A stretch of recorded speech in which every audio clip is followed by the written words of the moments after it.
Колку ноќевања и колку приход остварува Дојран од туризам е мистерија. Големиот број непријавени ноќевања не влегуваат ниту во статистиките, ниту во буџетот.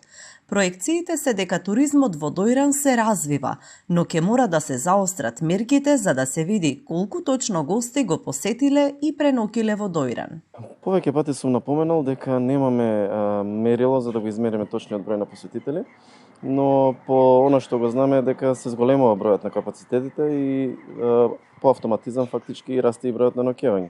Но она што не се плаќа доволно туристичката такса, немаме фактички точно мерило на бројот на ноќевања.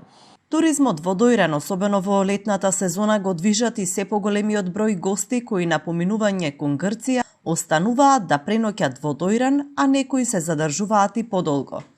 Покрај традиционалните гости од Србија, се зголемува бројот и на туристи од Романија. Имаме се поголеми купувања, односно купување на недвижности од страна на странски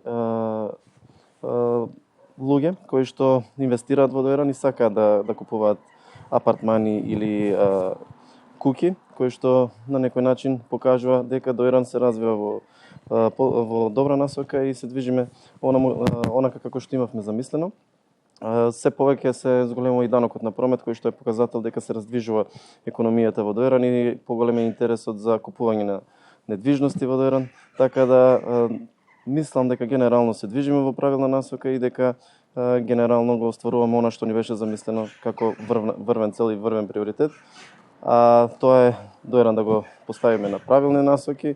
Пресметките на Агенцијата за туризам се дека на ниво на држава поради сивата економија годишно се губат половина од приходите од туризмот, а непријавени остануваат над 1 милион ноќевања.